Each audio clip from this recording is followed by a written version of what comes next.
এইবার আমরা তাহলে একটা প্রশ্ন বলেন। এই যে আপনার এই বেসটার ভিতরে একটা হলো আপনার ডিএম, একটা ডিপি, আর একটা হলো আপনার বিবেস, কিন্তু আরেকটা লাইন বাকি আছে আমরা আইডিটাও তো একটা জরুরি লাইন, তাহলে ওইটা দেখাইলো না কেন? আচ্ছা, সুন্দর প্রশ্ন। তো এইটা হলো কারণ হলো আমরা এই জায়গাটাতে আমরা হার্ডওয়্যার সলিউশনের যে বিভাগে ঢুকছি সেই বিভাগটার নাম কি? Charger data. বিভাগটার নাম কি? Charger data. এইখানে আমরা যে বিভাগটা এখন আমরা ঢুকছি, ঢুকে যেটা আমরা দেখছি এটার নাম হলো চার্জার ডাটা। চার্জার ডাটার সময় কিন্তু আইডির প্রয়োজন হয় না, কথা বোঝা গেছে?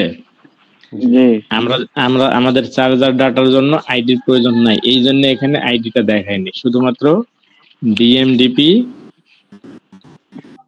আর হলো +5 ভোল্ট। আর প্রশ্ন হলো যে চার্জের সময় কি ডিএমডিপি দরকার হয়? জি হয়। হয় কি হয় না? জি হয়। চার্জের সময় ডিএমডিপি দরকার। এখন আধুনিক যে মাদারবোর্ড গুলো আছে যদি ডিএমডিপি না পায় আপনার চার্জ ফাস্ট চার্জ শো করবে না, কোনো চার্জই হবে না, কথা বোঝা গেছে? এই জন্য ডিএমডিপির প্রয়োজন আছে। আচ্ছা, তাহলে আমরা এইখানে যদি আমরা চার্জার লাগালাম, লাগিয়ে এইবার আমার রিবন টিবন সবকিছু লাগানো আছে, চার্জারও লাগালাম, তাহলে আমরা এইখানে পাবো কত ভোল্টেজ? 5 ভোল্ট। +5 ভোল্ট। এখানে যখন +5 ভোল্ট আমরা পাবো তাহলে আমরা বুঝবো যে আমাদের রিবন ঠিক আছে, আমাদের ইউএসবি পোর্ট ঠিক আছে, ঠিক আছে কিনা? আমাদের লজিক বোর্ড ঠিক আছে, আমাদের ইউএসবি পোর্ট ঠিক আছে, আমাদের রিবনটাও ঠিক আছে, আমাদের এই জাম্পারও ঠিক আছে, যখনই আমরা এখানে +5 ভোল্ট পেয়ে যাব, ঠিক আছে? এইবার আমরা বস বলেন, এই যে ব্যাটারি কানেক্টরের বেস বা ডিসপ্লে কানেক্টরের যে বেসটা জাম্পার লাইন, ওই যে হিটের টিস্যু পড়ায় না, ওই হিটটা দিয়ে কি এগুলি তোলা যাবে? যে হিটের টিস্যু পড়ায় না সেই হিটটা দিয়ে এটা তোলা যাবে, অবশ্যই যাবে। এটাকে তো এইভাবে চেঞ্জ করা হয়। বাংলা থাকে তো বস। এটাকে আমি তুলে দেখাবো আপনাকে ইনশাআল্লাহ।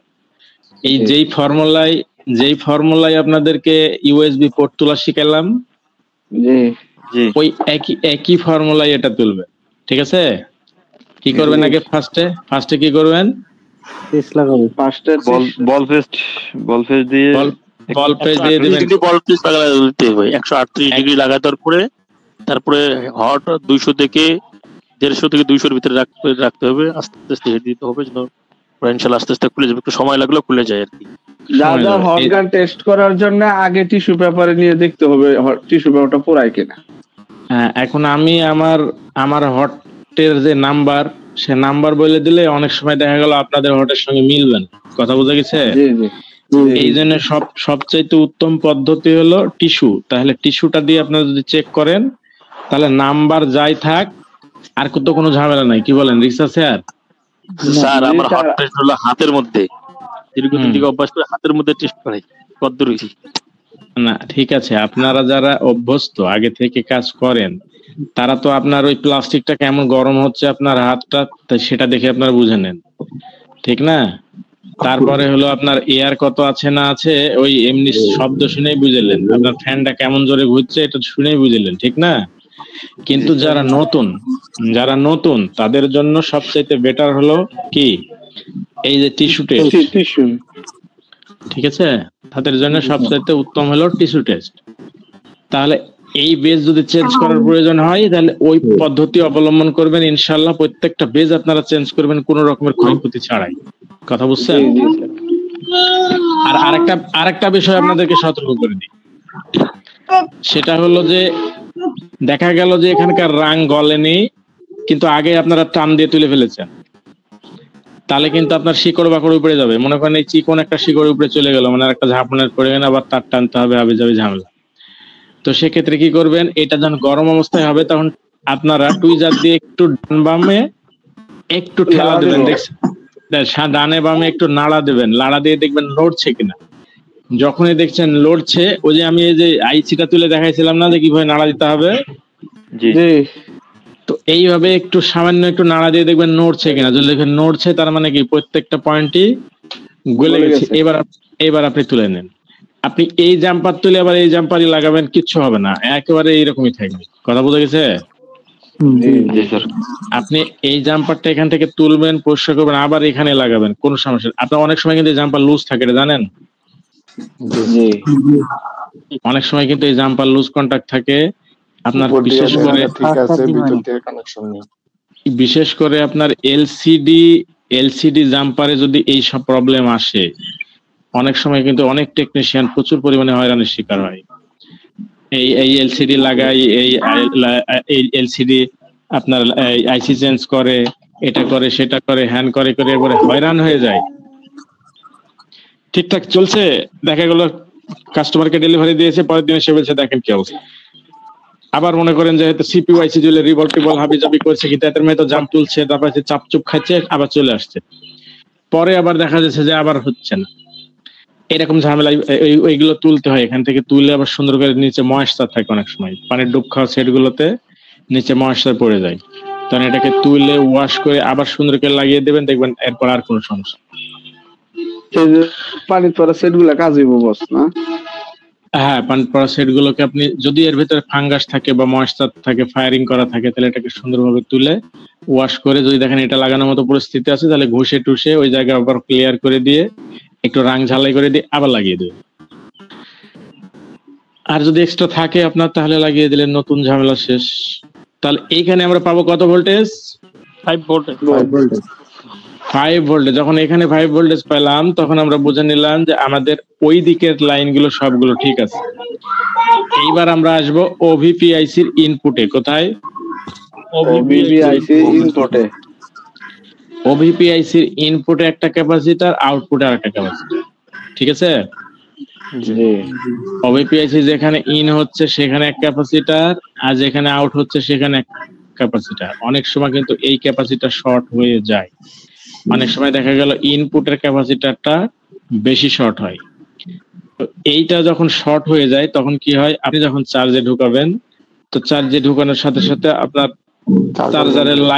চার্জারের লাইট দেখুন বন্ধ হয়ে গেছে, চার্জ তো হচ্ছেই না, লাইট বন্ধ হয়ে গেছে। যেসব চার্জার গুলোতে লাইট নাই, তো এটা চার্জে ঢুকিয়ে দেখবেন চার্জ হচ্ছে না, অনেকক্ষণ ধরে ঢুকিয়ে রাখছেন, দেখছেন যে আপনার চার্জার গরম হয়ে যাচ্ছে, ঠিক না? চার্জার গরম হয়ে যায়। হ্যাঁ, তো যেটা লাইট আছে লাইট দেখে সাথে সাথে বোঝা যায়, যেটা লাইট নাই একটু দেরি করলে দেখা যায় চার্জারটা গরম হয়ে যাচ্ছে। তো সেক্ষেত্রে আমাদেরকে দেখতে হবে কোন কোন জায়গা। 1 নম্বরে আমাদেরকে টেস্ট করতে হবে টিপি পয়েন্টে এখানে ভোল্টেজ আসছে কি। যদি ওই ক্যাপাসিটরটা শর্ট থাকে, তাহলে এই টিপি পয়েন্টে কত ভোল্টেজ পাবো? 0 ভোল্টেজ। 0 ভোল্টেজ। এখানে কোন রকমের ভোল্টেজ আসবে না। কথা বুঝে গেছে? তখন আমার বোঝার পদ্ধতি কি, যে সমস্যাটা আমার এই ক্যাপাসিটরে বা এই বোর্ডে, এটা বোঝার পদ্ধতিটা কি? তখন আমার পদ্ধতি হলো এই জাম্পারটাকে এখান থেকে তুলে দেওয়া। কি করা? এই জাম্পারটাকে এই জায়গা থেকে তুলে দেওয়া। এই জাম্পারটা এবার এখান থেকে তুলে দিয়ে আপনি এইবার চার্জার লাগান, দেখেন চার্জার আর গরম হবে না, বাতিও নিমবে না, ঠিক আছে না? তো এই জাম্পারটা তুলে দেওয়ার সাথে সাথে যদি আমার বাতি জ্বলে যায় বা আমার গরম হওয়া দূর হয়ে যায়, তাহলে বুঝবো আমরা এই রিবন থেকে পেছনের দিকে, অর্থাৎ এই রিবন থেকে চার্জারের সাইডের দিকে পুরা লাইন ওকে আছে। কথা বোঝা গেছে? সমস্যাটা আমাদের হলো মূল মাদারবোর্ডে। তখন আমি আইডেন্টিফাই করলাম যে আমার সমস্যাটা কোথায়, মূল মাদারবোর্ডে। এইবার আমাকে কি করতে হবে, এইখানে কুল টেস্টিং করতে হবে। কি টেস্টিং? কুল টেস্টিং। এইবার আমি কুল টেস্টিং এর জন্য এইখানে যখন প্রডটা লাগাবো, তখন আমরা এখানে দেখবো যে আমাদের কি 0 হয়ে গেছে। কি এইখানে যখন আমরা কুল টেস্টিং করব, তখন আমাদের মিটার হবে কি 0, তাহলে বুঝে নেবো আমাদের কি এই লাইন শর্ট আছে, ঠিক আছে? আর যদি দেখি যে আমাদের এইখানে 0 নাই, মান ঠিক আছে, অথবা মানই নাই, এমন হতে পারে কোন রকম মানই নাই। তো মান নাই মানে কি, আমাদের হয়তোবা ওভিপিআইসিটা পুড়ে গেছে, কেটে গেছে। মান নাই মানে ওভিপিআইসিটা পুড়ে গেছে অথবা কেটে গেছে, যার জন্য চার্জিং আইসির সাথে সংযোগ একদম বিচ্ছিন্ন, যার জন্য মানই নাই। Open load. বলেন কে কি প্রশ্ন করতে যাচ্ছেন? এই ক্যাপাসিটর যদি লিকেজ থাকে এই সময় কি ভোল্টেজ গুলি কি ড্রপ করতে পারে, মানে কম বেশি? যদি লিকেজ থাকে তাহলে ভোল্টেজ কমে যাবে, ঠিক আছে। মানে এখানে হাই ভোল্টেজ অনেক সময় মানে বাড়ে কমে, সেক্ষেত্রে কোনটা সমস্যা হইতে পারে? বাড়ে কমে, ইচ্ছা মতো বাড়ে ইচ্ছা মতো কমে, সেটার জন্য এই ক্যাপাসিটার দায়ী খুব কম হয়। এটার জন্য আপনার চার্জিং আইসি দায়ী থাকে, চার্জিং আইসির এনেবল লাইন দায়ী থাকে, ব্যাট কন্টাক্ট আইডি দায়ী থাকে, ঠিক আছে। এগুলো আমরা সামনে আসছি, ঠিক আছে, আমরা সামনে আসছি, ওইটা নিয়ে আলোচনা করব চার্জিং আইসি মে যখন ঢুকবো তখন। তাহলে এইখানে আমরা দেখতে পাচ্ছি যে আমাদের সামনে একটা ক্যাপাসিটার, পেছনে একটা ক্যাপাসিটার, অর্থাৎ ইনপুটে একটা আউটপুটে একটা। ক্যাপাসিটার যদি শর্ট হয়, যদি ইনপুটের ক্যাপাসিটার শর্ট হয়, তাহলে কি আমাদের এই দিকের লাইন, অর্থাৎ আমাদের চার্জারের বাতি অফ হয়ে যাবে, অথবা চার্জার গরম হবে, অথবা এই দিকে সমস্যা হবে, ঠিক আছে না। এখন দেখা গেল যে সামনের ক্যাপাসিটরটা শর্ট নাই, শর্ট আছে আউটপুটের ক্যাপাসিটরটা, যেই ক্যাপাসিটরটা দিয়ে আমাদের লাইনটা চার্জিং আইসির মধ্যে ঢুকছে, এই ক্যাপাসিটরটা শর্ট। তাহলে কি হবে, এই পাশে যদি শর্ট হয়, এই পাশে যদি আমাদের শর্ট হয়, এই সফটওয়্যারটা ঝামেলা হচ্ছে।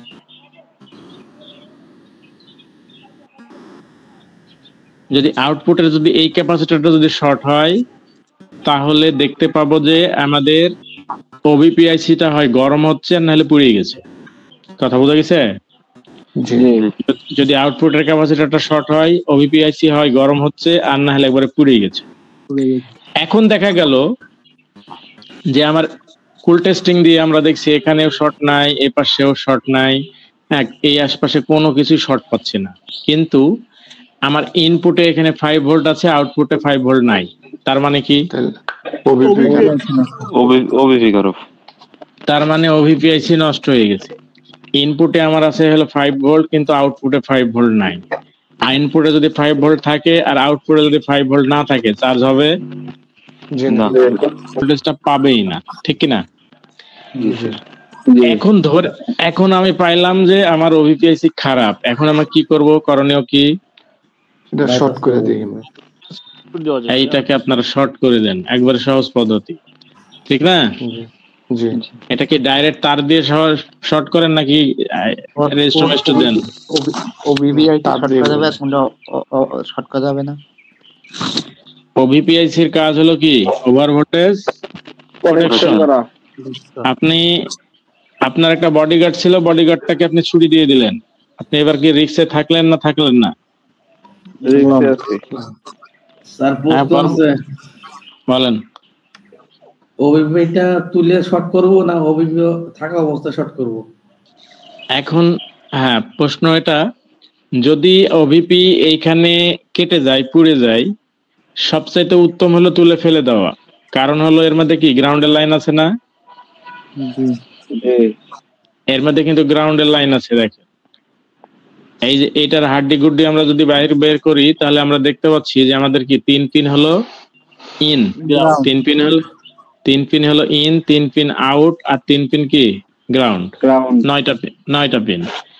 এখন দেখা গেল যে কোনো কারণে এটা হয়তো বা ডিসকানেক্ট হয়ে আছে, যার জন্য আমরা বাইপাস করে দিলাম, শর্ট করে দিলাম, কিন্তু দেখা গেল পরবর্তীতে যে কোনো ভাবে আবার গ্রাউন্ডটা পেয়ে গেছে। এবার কি হবে, ওই লাইন শর্ট হয়ে যাবে। কথা বোঝা গেছে? তো উচিত হলো ওখান থেকে তুলে ফেলে দেওয়া, এর রিস্ক না রাখা। এখন যেটা আপনারা যেটা বাইপাস করেন, বাইপাস করার নিয়ম হলো টেনে বাইপাস করা উচিত না। এইখানে একটা 0 ভ্যালু রেজিস্টার দেওয়াটা সবচেয়ে উত্তম। কত ভ্যালু? 0 ভ্যালু। এইখানে কিন্তু দেখেন, এই যে এখানে একটা রেজিস্টারের চিহ্ন দেওয়া আছে, আমরা দেখতে পাচ্ছি যে ইনপুট এবং আউটপুটের ক্যাপাসিটর আছে না? জি, এই দুইটা কিসের চিহ্ন? ক্যাপাসিটর চিহ্ন। এই পাশে একটা ক্যাপাসিটর, এই পাশে একটা ক্যাপাসিটর, কিন্তু এর মাঝখানে দেখেন একটা রেজিস্টারের চিহ্ন দেওয়া আছে, যেটা এইখানে কিন্তু নাই। এইখানে এই রেজিস্টার ছিল কোথায়? এই চিহ্নটা হলো এই জায়গায়, ঠিক আছে? এটা কিন্তু ফাঁকা আছে, দেখেন ফাঁকা আছে না? এর কারণ হলো, এখন প্রশ্ন হলো যে এটা ফাঁকা রাখলো কেন? এর কারণ হলো এই পিসিবি বোর্ডটা এক কোম্পানি তৈরি করছে, আর এই পার্টস গুলো ফিট করছে আরেক কোম্পানি। এবং প্রত্যেকটা মাদারবোর্ডই কিন্তু এভাবেই ফিটিং হয়। পিসিবি বোর্ডটা তৈরি করে এক কোম্পানি, আর এই কম্পোনেন্ট গুলো ফিটিং করে আরেক কোম্পানি। এখন যেই কোম্পানি এই মাদারবোর্ডটাকে তৈরি করছে, দুইটা অপশন রাখছে। আপনি ইচ্ছা করলে এখানে আইসি ইউজ করতে পারেন, আবার ইচ্ছা করলে এখানে একটা রেজিস্টার ইউজ করতে পারেন। যদি রেজিস্টার ইউজ করেন তাহলে আইসি লাগবে না, আর আইসি ইউজ করলে রেজিস্টার লাগবে না। কথা বোঝা গেছে?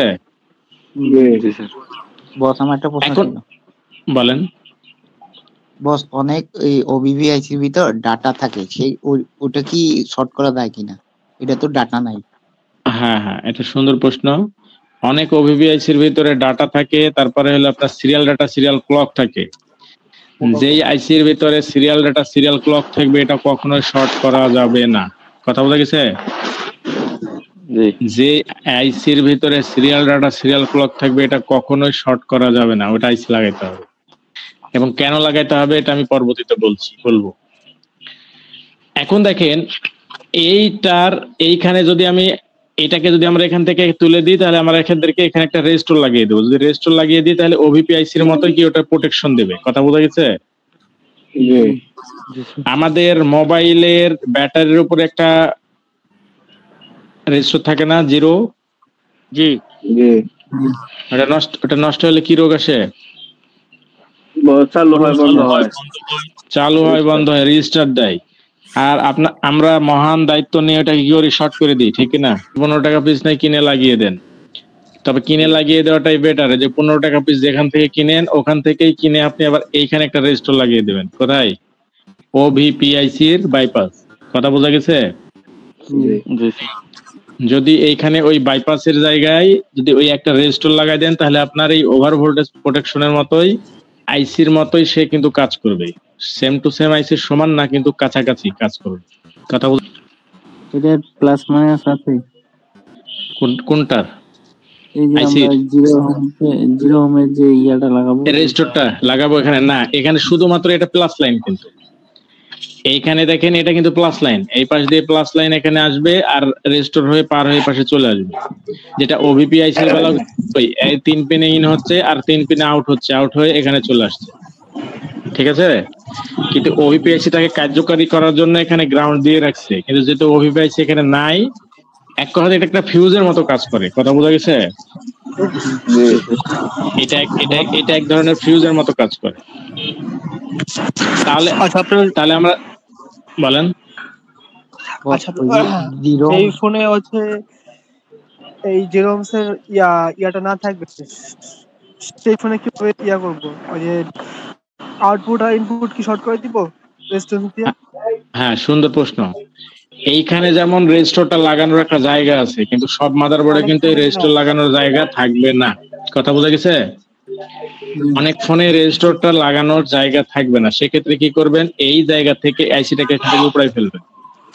এখান থেকে আইসিটাকে যেন উপড়াই ফেললেন, এইবার কি হলো? এইবার দেখা গেল যে এই পাশে আর এই পাশে ফাঁকা জায়গা আছে না? এইখানে একটু ঘষে দেন, ঘষে এইবার এখানে একটু রাং ঝালাই করে দেন। এইবার সে একটু ঘষে দেন, ঘষে এখানে একটু রাং ঝালাই করে দেন, দিয়ে এইবার এখানে একটা রেজিস্টার ভিড়াই দেন। কথা বোঝা গেছে?